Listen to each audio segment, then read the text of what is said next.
Good evening, you're watching London Live News at 6 with Alicia Edwards. Coming up tonight, Harvey Weinstein will be charged with 2 counts of indecent assault against a woman in the capital in 1966, the CPS has announced today. The PM insists nothing and no one is going to stop him delivering his agenda as he faces questions over the government's handling of NHS backlogs.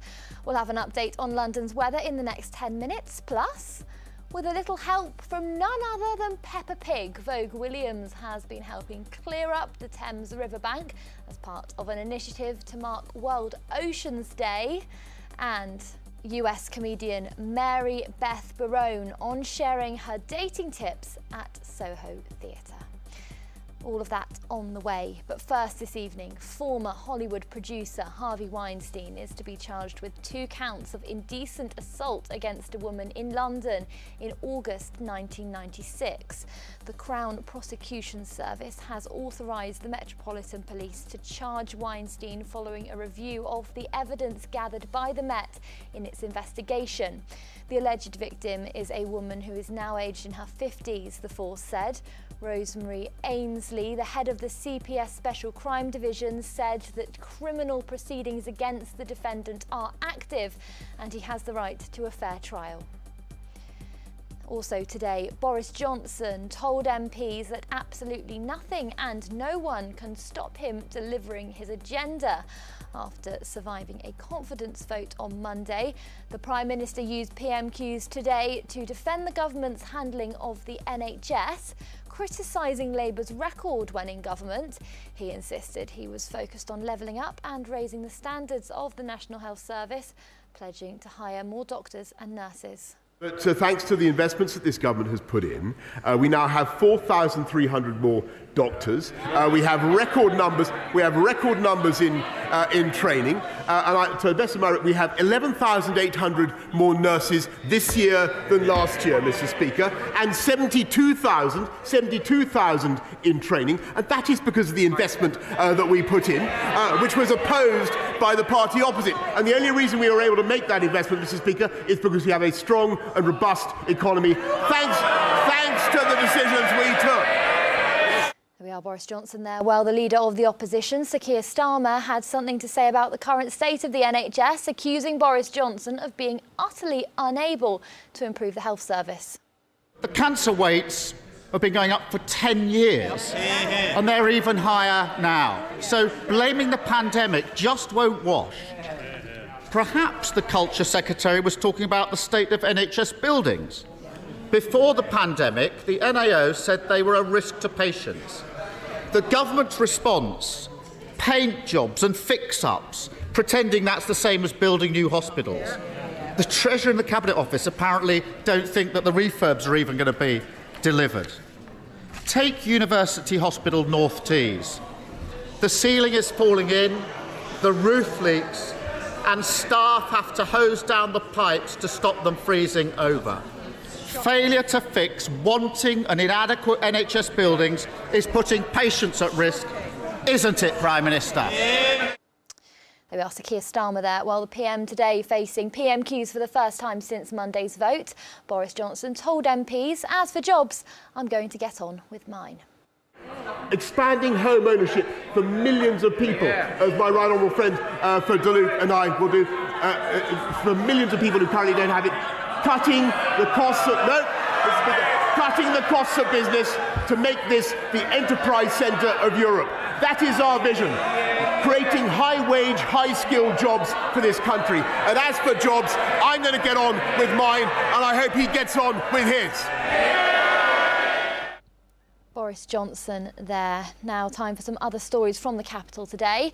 It's understood that talks are to be held in a bid to stop the strikes by railway workers going ahead after the scale of disruption to services by the planned industrial action became clear. Members of the RMT union, Network Rail and 13 train operators have announced plans to walk out on the 21st of June as well as the 23rd and the 25th in the biggest outbreak of industrial action in the industry in a generation. The RMT also announced another 24-hour strike on the London Underground on the 21st of June in a separate row. The strikes threaten widespread travel disruption during a number of major events, including concerts, Test match cricket and Glastonbury Festival.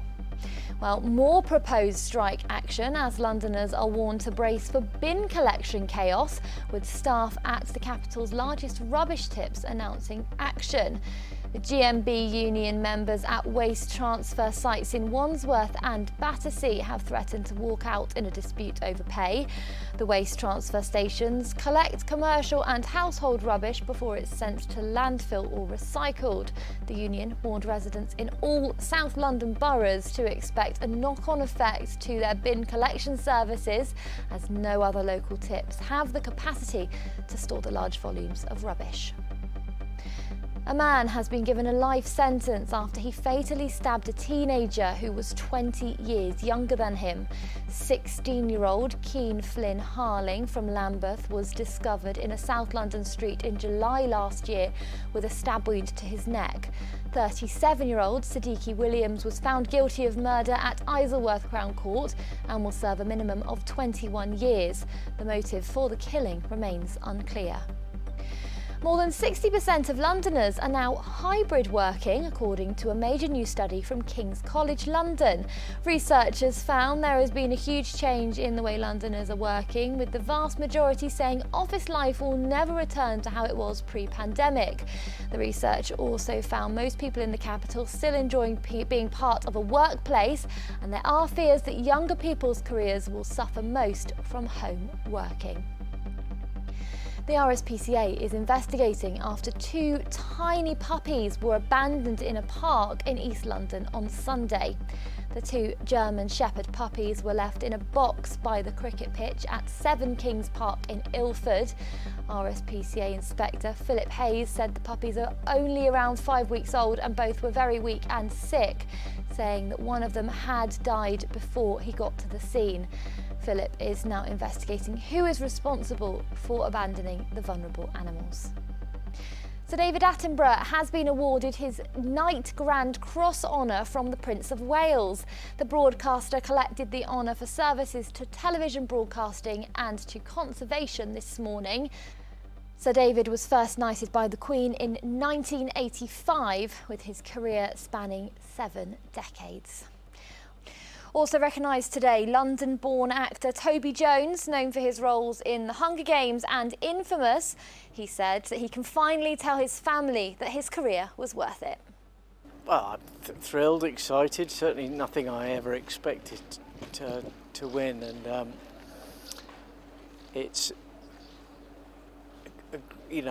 a way of, in a way, saying thank you as much as being thanked, to my parents and to my family whose support of, when you start out on this crazy job, it's a way of saying, on one level it worked. Also today, the Duchess of Cambridge has been out in the capital greeting members of the public after a visit to Little Village's Baby Bank hub in Brent. She's been meeting staff and volunteers from the centre, which provides clothes, toys and equipment for babies, with 8 locations across the capital. Right, it's time for a quick look at the weather now. A dry night to come with lows of around 13 degrees. Tomorrow is expected to be partly cloudy with a few isolated showers. It's becoming dry with extensive sunshine in the mid to late afternoon. Friday looks to be mostly cloudy in the morning with a few spells of rain. Sunny spells later in the afternoon with the occasional shower. We can look forward to a dry day on Saturday with a good deal of sunshine, hovering around the 20-degree mark throughout the day. Just before the break, the Foo Fighters have announced a tribute to the band's late drummer Taylor Hawkins with a concert here in London. He died at the age of 50 in March while the band were on tour in Colombia. Now the band have announced they'll perform at Wembley Stadium in his honour, and the show will take place on the 3rd of September. Right, it's time for a quick break now, but on the way, with the cost of living continuing to rise, Londoners still value sightseeing and experiences in the city. We'll have tips on getting the best deals.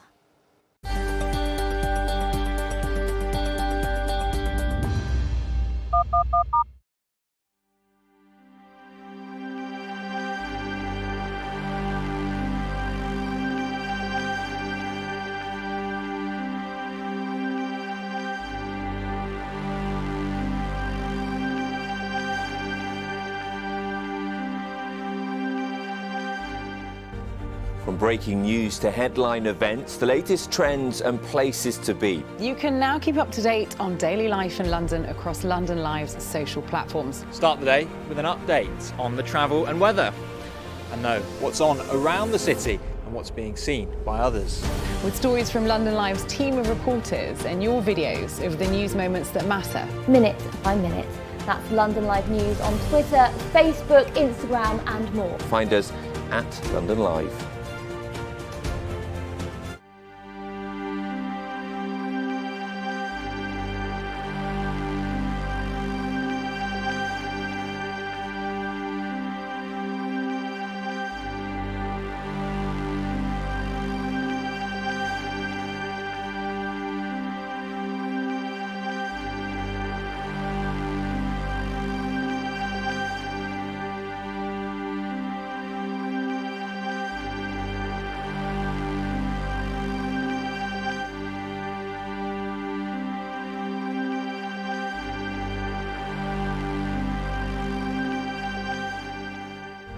From breaking news to headline events, the latest trends and places to be. You can now keep up to date on daily life in London across London Live's social platforms. Start the day with an update on the travel and weather, and know what's on around the city and what's being seen by others.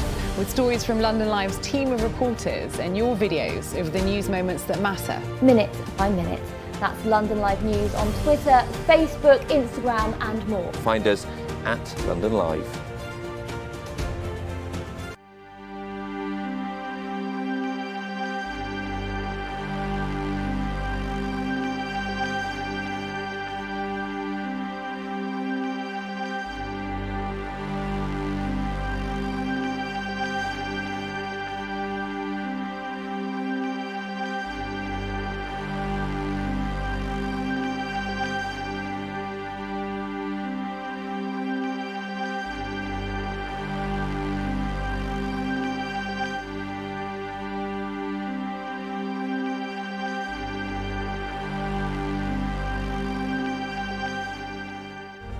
From breaking news to headline events, the latest trends and places to be. You can now keep up to date on daily life in London across London Live's social platforms. Start the day with an update on the travel and weather, and know what's on around the city and what's being seen by others.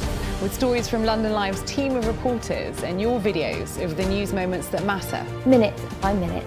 That's London Live News on Twitter, Facebook, Instagram and more. Find us at London Live.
Hello there, welcome back. Some other stories impacting Londoners. The average cost of filling a typical family car with petrol could exceed £100 for the first time today. Data firm Experian Catalyst said a litre of petrol cost an average of 180.7 pence yesterday. That was an increase of 2.2 pence compared with the previous day. A similar increase today would take the average cost of a full tank for a 55-litre family car to more than £100 for the first time. The average cost for the day will be published tomorrow morning. The price of a plane ticket could jump by close to 10% this summer as travellers try to get away after 2 years of restrictions. The boss of Wizz Air said tickets are already more expensive now than they were in the year before the pandemic struck. The airline also warned shareholders that recent disruption at airports will probably lead to the company making an operating loss in the first quarter of its financial year.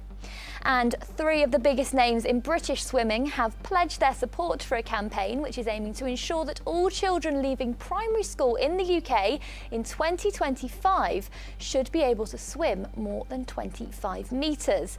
Olympic gold medalist Adam Peaty, Paralympian Ellie Simmons and former international swimmer Michael Gunning joined forces to highlight the growing issue of children being unable to swim.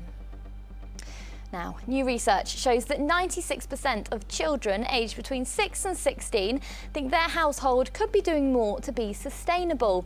Marking United Nations World Oceans Day, presenter and mum of 3, Vogue Williams, has teamed up with a host of young litter pickers and the Cleaner Seas project to clean up the Thames riverbank, with the help of none other than Peppa Pig, of course. Vogue has been telling me more. Peppa and I are trying to do our bit to help clean up the oceans. Obviously, it being World Ocean Day today, it's just another way to remember and to try and get kids involved as well, and not just with cleaning up the oceans, cleaning up the riverbeds and like the beaches and stuff like that. You can take your kids to your park, and I got them 2 litter pickers and they absolutely, like, honestly, we were in the park for an hour and a half and that's all they wanted to do. I couldn't believe it. And we had such a great laugh, but also they're learning a lot about it as well. And we started at home.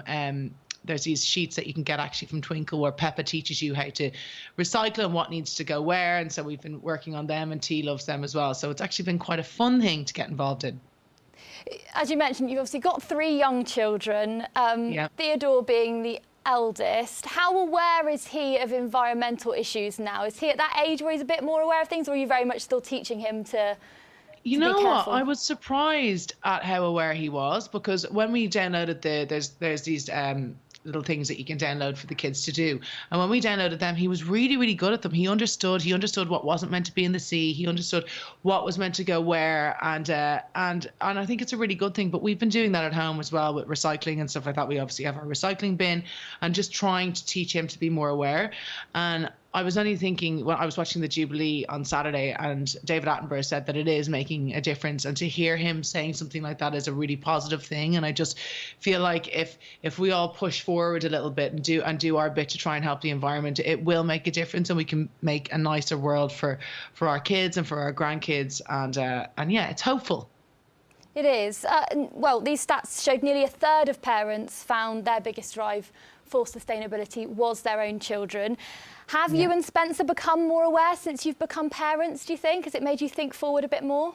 I think it was even before we became parents. I think everybody has started becoming more aware of our use of things, and like single-use plastic and everything like that. Like, it was never something I thought about growing up, but even my consumption of clothes and what I do with my clothes and different things like that, I'm always really aware, and I just try to do my bit at home. I try to look for more sustainable products and everything like that. So yeah, I suppose having kids does make you think we need to leave a nicer world for them, and it is. I just love that it is working. It's hopeful we can do it, and that's why I'm just going to keep pushing forward and trying to do as much as I can. What more can people be doing in the capital? Obviously, where space does come at a premium when it comes to recycling, separating your waste. What are the easy ways that people can make sure that they're doing the right thing?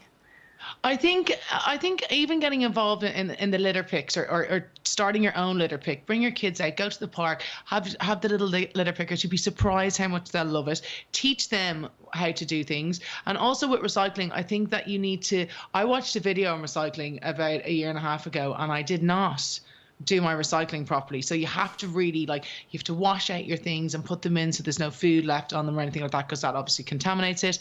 And just make sure you're doing your recycling properly, because the amount of packaging that comes in and out of the house, like even if you order one thing online and it's just this huge amount of packaging, just make sure you use the eco packaging, because there is always an option for that usually. And just to do your recycling, go get involved in the litter picks, go check out what Peppa's been up to, and that will make your kids want to get involved. want. She can get them to do anything. She can. Obviously, you are now a household of 5, recently become a household of 5. Yeah. How difficult is it to keep on top of the rubbish, the amount of, things coming into the house? Do you know what? That honestly, that kind of makes me feel quite guilty a lot because of the amount of like food packaging and everything like that. And that's why I think I did start looking a lot more into it, because having that many people in one house, and my brother and sister actually live downstairs as well, so we've got a house of 7 and it is crazy the amount that comes through. So being able to recycle as much of that as possible is really important to us. If people want to get involved, where do they need to look? Well, you can actually look at Twinkle. That's where you can download all of the different things for your children to do. They're little activity sheets. T absolutely loves them. And there's tons to choose from. You can do as many or as little as you want. And there are ways as well of printing them so they're more sustainable. So do check that out. And yeah, check out where you can do all the litter picks as well. Vogue Williams there with all the details on how you can get involved in that initiative. Now, with 75% of us having less disposable income now compared with before the pandemic, many Londoners are having to make cutbacks, with days out and experiences among the first things to be sacrificed. Taking time to get out and see the offerings of the capital and beyond do still rank highly though, with 86% of people placing these experiences higher than having material goods. Well, consumer expert Harry Wallop and Kat from Travel Zoo, the company behind the stats, told me how we can get those deals. Obviously, everyone is feeling the pinch at the moment, but there are tons of deals in London. I mean, the trick is, there's various tricks, but the trick is to, first off, maybe sign up with some of the deals website. There are lots of sort of things where you sign up to the likes of Travel Zoo or maybe Secret Escapes or various other companies, and you will then be emailed on a regular basis of special exclusive deals. There's hotels, there's free entry to things like the Shard, on things like that. And then you've got to hunt around. You've got to hunt around and think cleverly, book in advance. If you're going to a theme park just outside of London, say Legoland, crucial thing is to book ahead on the internet. If you turn up on the day, the price is, considerably more expensive. And think about going as a group. So a lot of these special events, I've got 4 kids, family of 6. If you go as a group of 10, you nearly always get 30% off. So you've got to be a bit more creative about getting cheaper prices when it comes to days out in London. But Kat, this is something that is really important to people, isn't it? These days out, ranking higher on people's lists than material goods. Oh, 100%. I think nearly 9 in 10 people actually say that days out and experiences are more important to them than material goods. And we've got to remember that we've had 2 years of not really being able to do the things we want to do. We've missed those experiences. We've missed making memories. So, holidays, days out, one-night stays, they're all a way to make memories with your family or with your partner that you'll remember forever. There are things to see for free, but with travel costs alone, obviously we're seeing more strike action coming up. Could that be putting people off coming into central London and seeing and doing those things that are on offer? I don't think so, because I think that all of us Londoners know the easy ways to get back into London when we're doing outside of those commuting hours. As a mother of 2, I plan for how I'm going to travel with the kids to keep those costs down.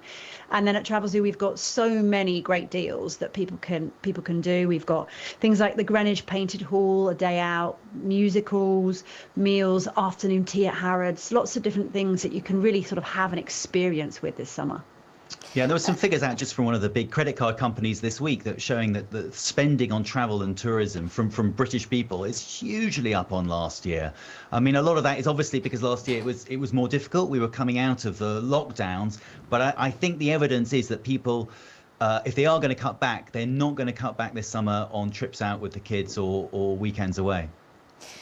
On the flip side, Harry, how important is tourism to the capital? It's hugely important.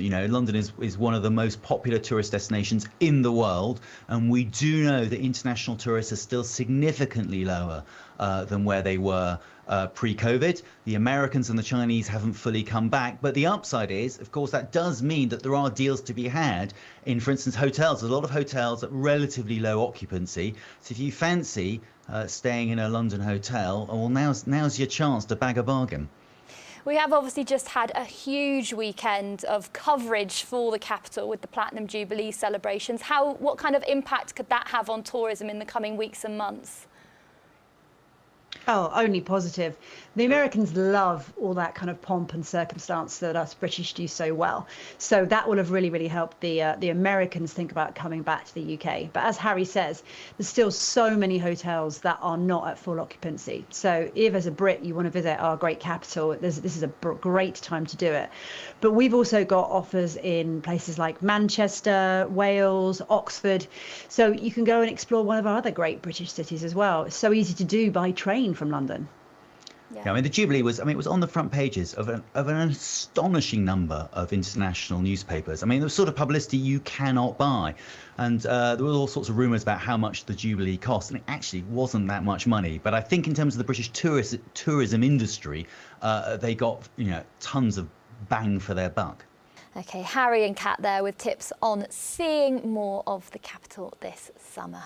You're watching London Live News with Alicia Edwards. A reminder of our top story coming up after the break, plus one for crime novel enthusiasts, as we'll learn about the largest celebration of the literature genre before it comes to South London.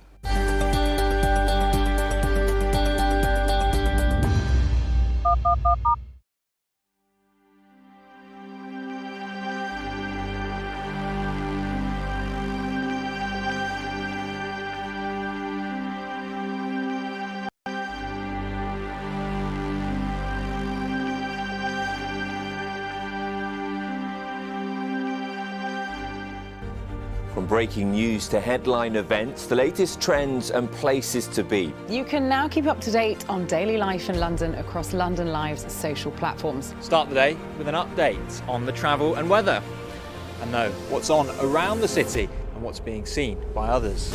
With stories from London Live's team of reporters and your videos of the news moments that matter. Minute by minute. That's London Live News on Twitter, Facebook, Instagram and more. Find us at London Live.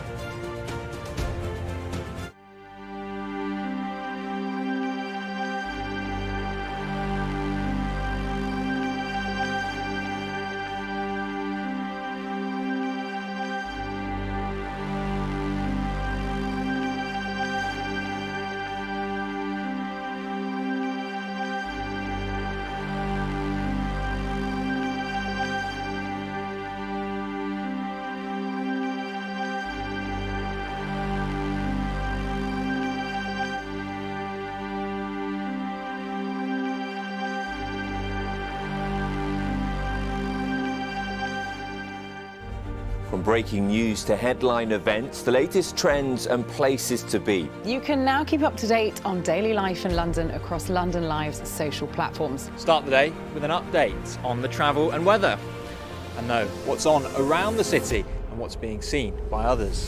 With stories from London Live's team of reporters and your videos of the news moments that matter. Minute by minute. That's London Live News on Twitter, Facebook, Instagram and more. Find us at London Live.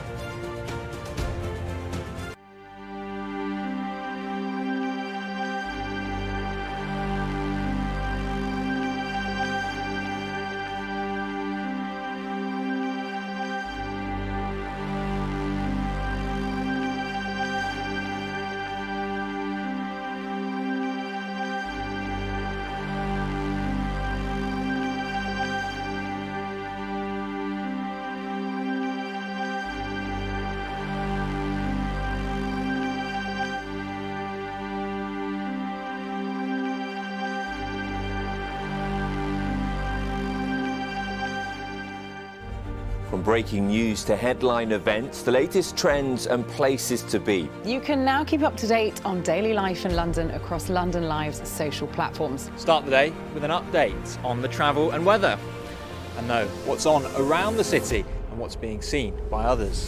With stories from London Live's team of reporters and your videos of the news moments that matter. Minute by minute.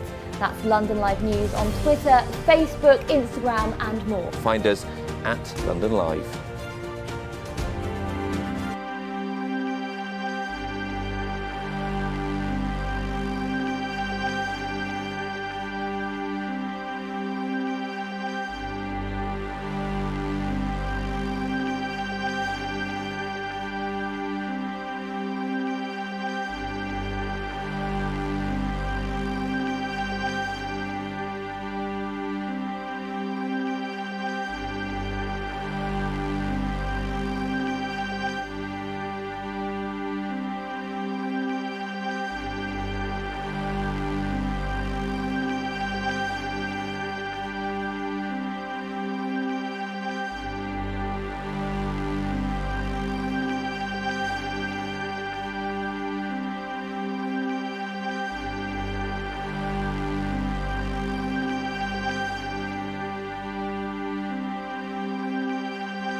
Hello there, welcome back. A reminder of our main story this evening. Former Hollywood producer Harvey Weinstein is to be charged with 2 counts of indecent assault against a woman in London in August 1996.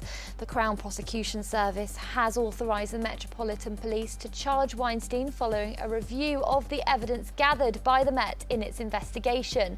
Rosemary Ainsley, head of the CPS Special Crime Division, said criminal proceedings against the defendant are active and he has the right to a fair trial. Also today, Boris Johnson told MPs that absolutely nothing and no one can stop him delivering his agenda. After surviving a confidence vote on Monday, the Prime Minister used PMQs today to defend the government's handling of the NHS, criticising Labour's record when in government. He insisted he was focused on levelling up and raising the standards of the National Health Service, pledging to hire more doctors and nurses. But thanks to the investments that this government has put in, we now have 4,300 more doctors. We have record numbers. We have record numbers in training, to the best of my, we have 11,800 more nurses this year than last year, Mr. Speaker, and 72,000 in training, and that is because of the investment that we put in, which was opposed by the party opposite. And the only reason we were able to make that investment, Mr. Speaker, is because we have a strong and robust economy, thanks to the decisions we took.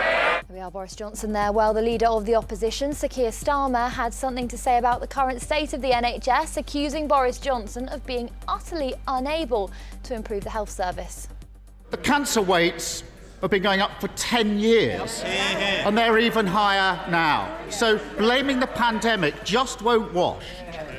Perhaps the Culture Secretary was talking about the state of NHS buildings. Before the pandemic, the NAO said they were a risk to patients. The government's response, paint jobs and fix-ups, pretending that's the same as building new hospitals. The Treasurer and the Cabinet Office apparently don't think that the refurbs are even going to be delivered. Take University Hospital North Tees. The ceiling is falling in, the roof leaks, and staff have to hose down the pipes to stop them freezing over. Failure to fix wanting and inadequate NHS buildings is putting patients at risk, isn't it, Prime Minister? There we are, Sir Keir Starmer there. Well, the PM today facing PMQs for the first time since Monday's vote. Boris Johnson told MPs, as for jobs, I'm going to get on with mine. Expanding home ownership for millions of people, as my right honourable friend Fred Duluth and I will do, for millions of people who currently don't have it. Cutting the costs of business to make this the enterprise centre of Europe. That is our vision. Creating high-wage, high-skilled jobs for this country. And as for jobs, I'm going to get on with mine, and I hope he gets on with his. Boris Johnson there. Now time for some other stories from the capital today.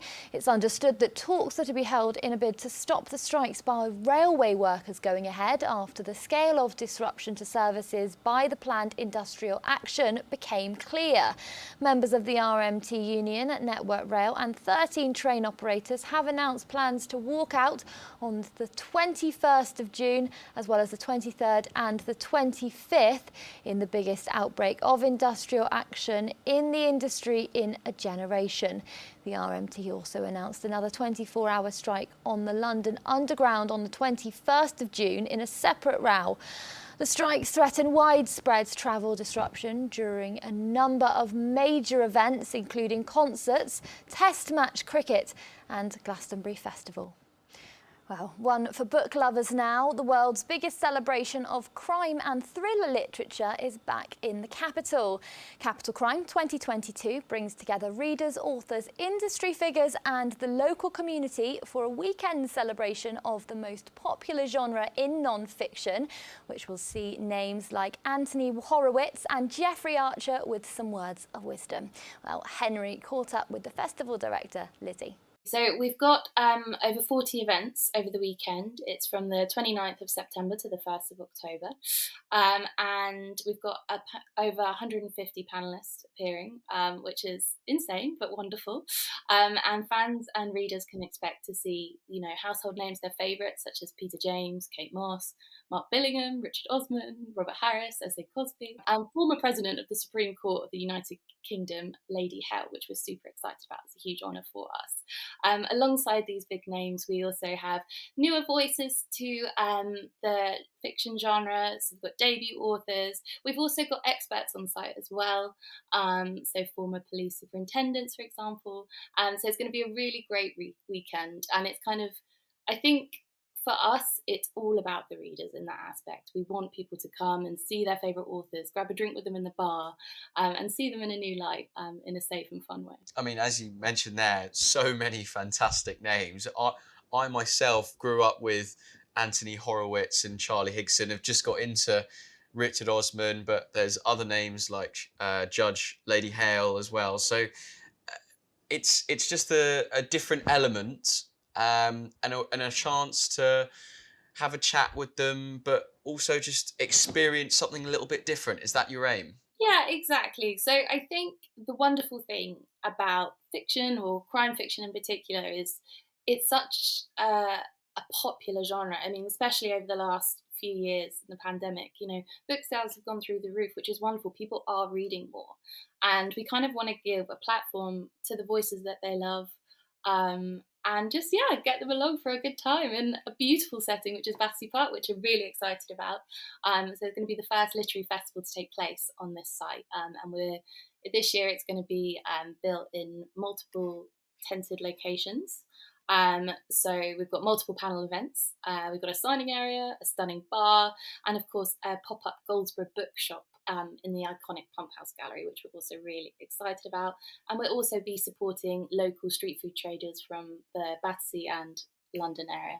As you say there, this is the first major literary festival held on the site at Battersea Power Station. That's really exciting news. With it's such a famous landmark in London, but obviously it's now had this massive refurb over the last several years now. What does it mean for you to be at this London landmark? It means so much. It's been an emotional few years for the events industry, and it's kind of the whole hospitality events. It's changed basically. It will never be the same again because of everything we've been through. And I think for us, the core about making our festival fun, inclusive, safe and diverse is about making exactly that. It's safe.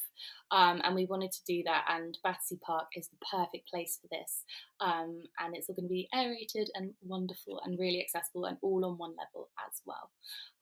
It just means the world to us that we found our new home in Battersea Park.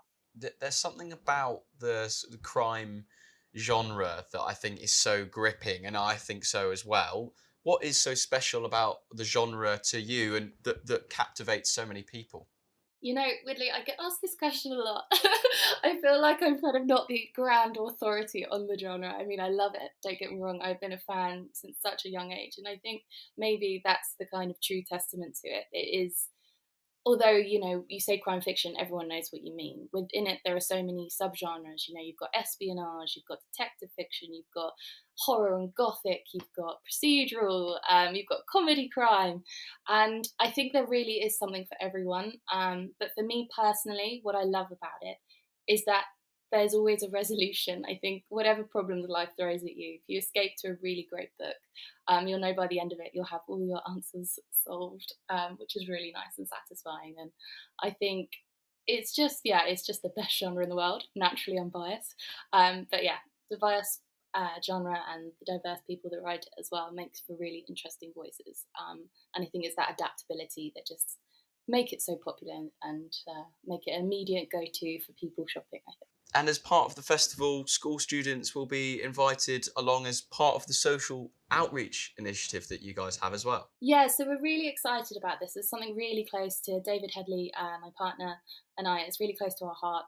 It's called our Social Outreach Initiative, as you mentioned. And the aim of it is to create an inclusive and safe space where state school students with an interest in books or writing or even the industry itself, they can engage with authors, agents and editors and publishers and help to demystify the publishing industry.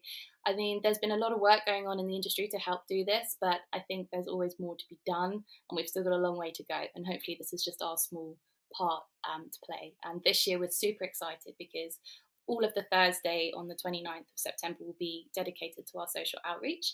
So we've got some incredible panels on. Henry there chatting to Lizzie, and Capital Crime Fest is on from the 29th of September to the 1st of October, and that's by Battersea Power Station. Plenty of time to see that. Right, stay with us for the final part of the programme.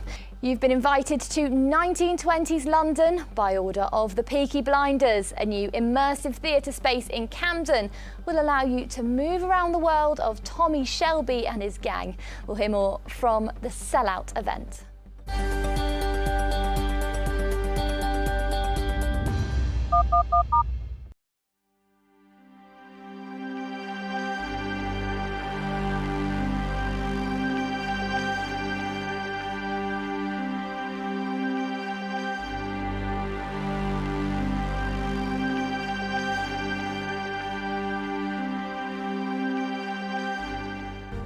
From breaking news to headline events, the latest trends and places to be. You can now keep up to date on daily life in London across London Live's social platforms. Start the day with an update on the travel and weather, and know what's on around the city and what's being seen by others. With stories from London Live's team of reporters and your videos of the news moments that matter. Minute by minute. That's London Live News on Twitter, Facebook, Instagram and more. Find us at London Live.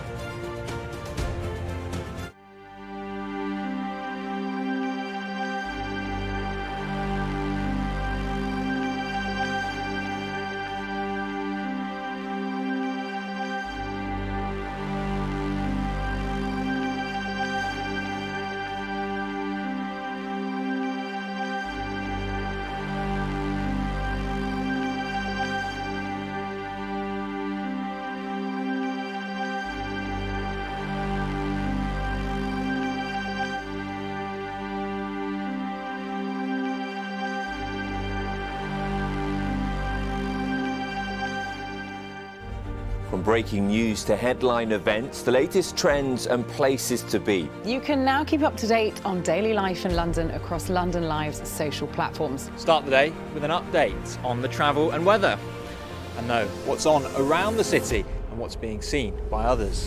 With stories from London Live's team of reporters and your videos of the news moments that matter. Minute by minute. That's London Live News on Twitter, Facebook, Instagram and more. Find us at London Live.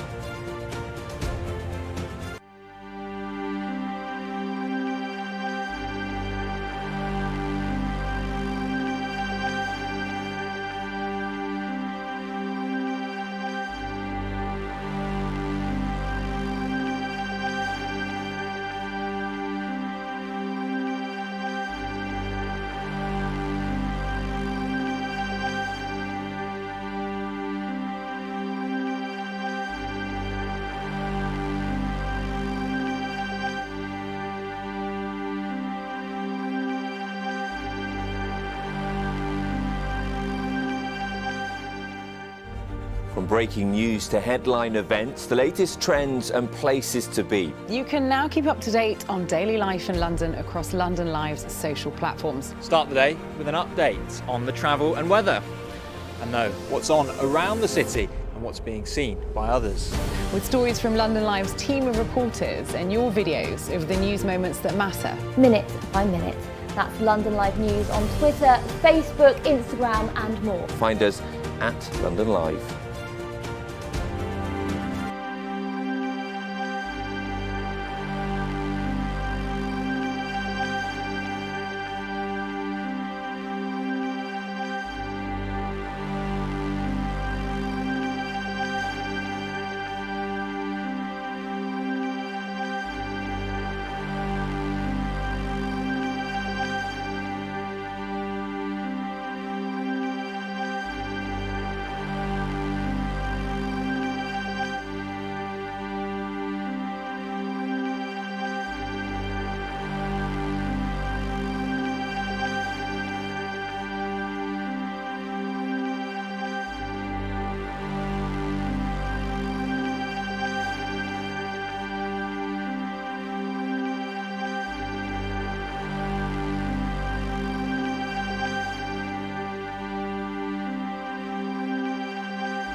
Hello there, welcome back. You're watching London Live News at 6. Now, a new immersive experience is coming to North London, which transports you directly into the world of the Peaky Blinders, using inspiration from the BBC drama's second series, where the Birmingham firm's leader Tommy Shelby has his sights on expansion in the capital.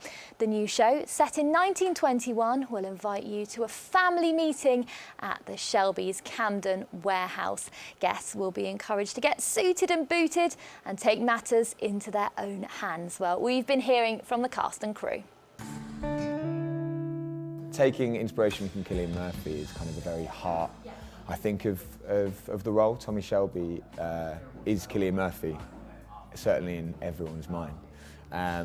And he's such an incredible actor, and I think his version of that character, all it really needs is an interpretation that makes it adaptable to the stage. So, you know, working in an environment that's noisier and that needs, you know, a bigger voice, and working with an audience that can ask questions and talk back. These are the things that feel kind of my job, but the essence of the character, I think, is what we all know and love from the TV show. So I guess the main principle of this kind of immersive theatre, not all immersive theatre, but this kind, is that the audience have agency. So the audience arrive and can genuinely affect either the outcome of the story or how a character, one of the actors, gets to a certain decision or an arrival. And I think we feel like we're doing our job correctly when the audience and that feeling is legitimate. It's not this kind of railroad track where we go, thanks very much, and then carry on the scripted story. That what the audience bring, and that will change night to night, has a genuine effect on the way that we talk to them, we talk to each other, and in this show, the way that the story can end. And that's really exciting. We're being true to the show itself, but we're creating a new original story that takes place on the night of the show.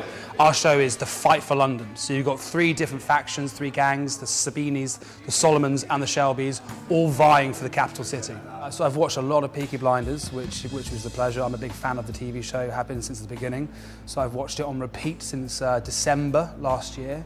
And then after a few months, I was able to kind of have an idea of where I think the story sits. So our story sits within season 2 of the expansion of London. And then from there, start to create the storylines for the 17 actors we have in the show and build out the experience for the audience. There's something for everyone. You can come and you can be part of it, and you can talk to every character and play a key kind of physical, verbal character. Or you can sit back, you can relax, you can sing along to some live music, you can dance in the show, or you can kind of explore and you can play the kind of game aspect of the show. We're working with escape room designers, so in the show there are rewards for people who are inquisitive, who maybe looked in locked drawers, find out how to open Tommy's desk, and you might see maybe a love letter from Grace. So we've kind of got something for everyone. When I was kind of researching into the TV show, looking into the design, obviously it's incredibly famous for its design. It's incredibly famous for its kind of Peaky Blinders aesthetic, and it's kind of dark and eerie green and black aesthetic. So one thing that I wanted to make sure is that this was brought into the building that we have here as well. So yes, even though we're set in London, my kind of head was about the Shelbys still have a specific aesthetic and interior that they like. I'm really, really excited about the horse stables. So there are specific areas within our building, and then one area are the original horse stables from Camden Market. And so we haven't covered them, we've completely utilised them, so audience will literally be able to walk through history itself, and then our story picks up in the middle of something that is real history.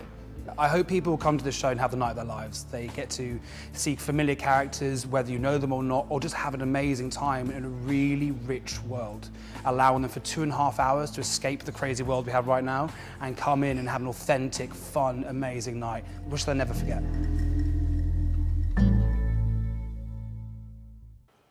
There we go. Well, if you want to take your orders from the Peaky Blinders, that starts on the 1st of July and runs till February next year at Camden Market. Plenty of opportunities to go and visit that. Now, American stand-up comedian Mary Beth Barone is one of a number of young female comics making a name for herself in the US. She's now making her way to the capital for a run of shows at the Soho Theatre. In her new acclaimed show, Mary Beth explains her 6-step recovery programme for overcoming her addiction to the wrong sort of bloke, and invites others to share their dating gone wrong experiences. James spoke to the comic. A lot of time to think nowadays. I've been reflecting a bit on my most recent breakup, which was 5 years ago. Just haven't really had time. And I remember when I broke up with my boyfriend, whose name was Kevin, obviously. He was so concerned I had met someone else. He was like, please just tell me it's not someone else. And I assured him it wasn't, but like, if I ever get dumped, I hope it's for someone else. Otherwise, it's like, nope, nobody else, just anyone but you. That'd be hard to hear. I don't understand when people are like, I need time to get over my ex. Why do you need time to get over your ex? You should wait 7 months to break up with them like an adult. Then by the time it happens, you're ready to sleep with someone else the next day. Like, grow up. So in the show, we sort of investigate who's at fault with where we're at. And I invite other comedians to come on and talk about their dating experiences, maybe the bad ones that are more on the funny side.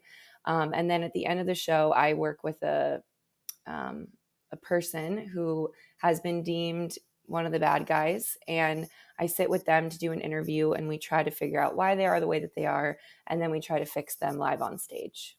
Well, what are your opinions on that and the dating world at the moment, and how are you getting humour from those topics? Because are you saying that there's a lot of things that frustrate you? I think there's definitely a lot of things that frustrate me, and from what I hear from friends, and the account, there's an account associated with the show. It's at @DragHisAss on Instagram, and people write in with stories and experiences, things I see on social media. I think there's a lot to be frustrated by. There's definitely more ways than ever to meet people, but there's also more ways than ever to ghost people. So it feels like there's just sort of this endless cycle of ghosting, of, you know, sleeping with people and maybe never hearing from them again, or liking them but not knowing how to express it. So I think there's a lot of things people are upset by, and so you try to turn those things into humor, which is, you know, I think there's definitely a lot of like trauma that goes along with it, but in the show we try to make light of that, and I think that's what audiences really respond to, because they want to laugh at their misfortune as well. When you're talking about things like this, there could be some potentially dark avenues you can go down, and quite sensitive issues at times. Is there anything you kind of won't touch with your comedy, or in your opinion, it's kind of one of those questions that every comedian gets asked now, but is there anything that's off limits for you these days? Being aware of like the position you can put the audience in when you bring those things up, and making sure to navigate those topics really thoughtfully and carefully is sort of the best way to approach it. So there's certainly things in my current set that I'm not touching on that might be a little bit more controversial, because there's just like, you know, a million topics to be covered. But I would say in general, I've heard amazing comedians navigate these more difficult subjects with a lot of like poise and have left the audience feeling like they have been represented well with those things. So I don't think there's topics that I would like stay away from completely, just on principle. I think there's definitely a lot of female comedians right now. There's a lot of comedians in the LGBTQ community, and that's been really great to see, even since I started comedy, just how much bigger that side of the community has grown. I think as far as standing out, you just have to speak to your experiences and stay true to who you are and try to approach these topics with your perspective, as opposed to maybe like grabbing low-hanging fruit or punching down or any. I mean, I don't see a lot of female comedians doing that. Not to say that male comedians do, or do they, but I think it's just about staying true to who you are. And with me, I think some of my comedy is kind of like a reflection of me just taking the dumbest route possible to talk about something. And that's definitely indicative of sort of how I think about things, but also I think is just a fun way of doing it. So yeah, I think some of the perspectives that I have are not shared by other people, so because they're so dumb.